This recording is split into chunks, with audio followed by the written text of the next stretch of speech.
mag-fill out ng online form dito sa Perfect Animal Shelter. Ngayon, I'm ready to adopt a dog. Naku, wala yun. Ikaw pa ba?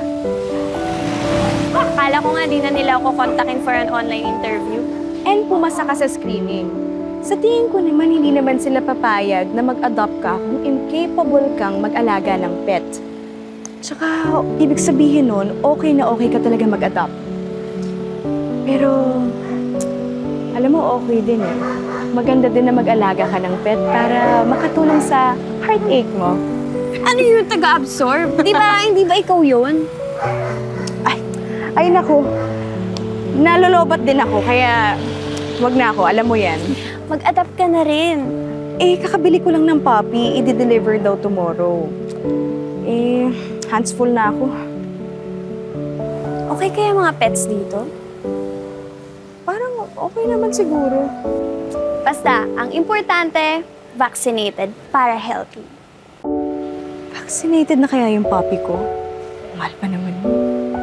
Halika na.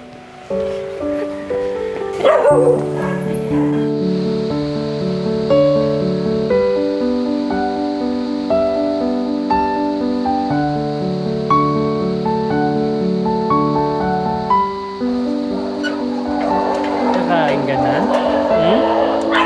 Ako na. Sige na, sige na. Ay, ikaw. Excuse me.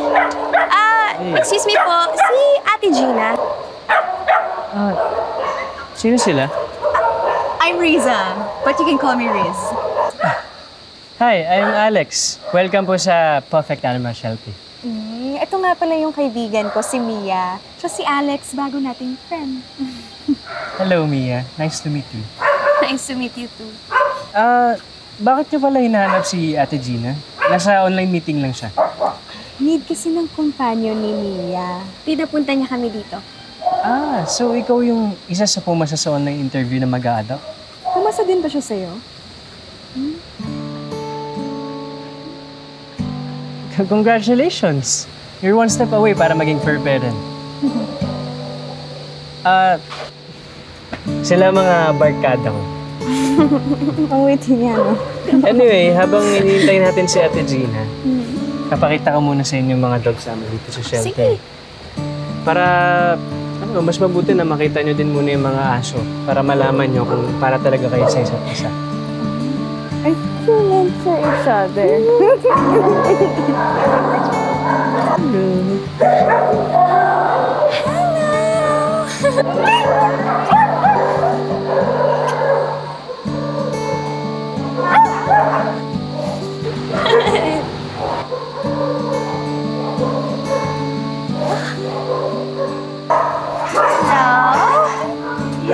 Cute naman niya. Meet Radar. Hello! Pwede ka ba siya buhatin? Oo naman. Julie! Hello! Ang cute mo naman! Ang cute-cute niya! Hello. Pwede ko na siyang iuwi? Oo naman. I think nasabi naman sa'yo ni Ate Gina na kailangan mo mag-fill out ng form for proper documentation. Oo, nabanggit na niya. Yeah, basic info lang naman yun. Tsaka meron palang adoption fee. May bayad sa nag-adopt? Pang-cover lang naman yun sa vaccination, sa neuter, spay, and sa treatment sa garapan. Okay. Sabi nga ni Ate Gina, dito daw malalaman kung financially capable mag-alaga ang isang mag-a-adopt. Tama ka dyan. Daming pinasis, ah. Babe, Ang cute-cute mo!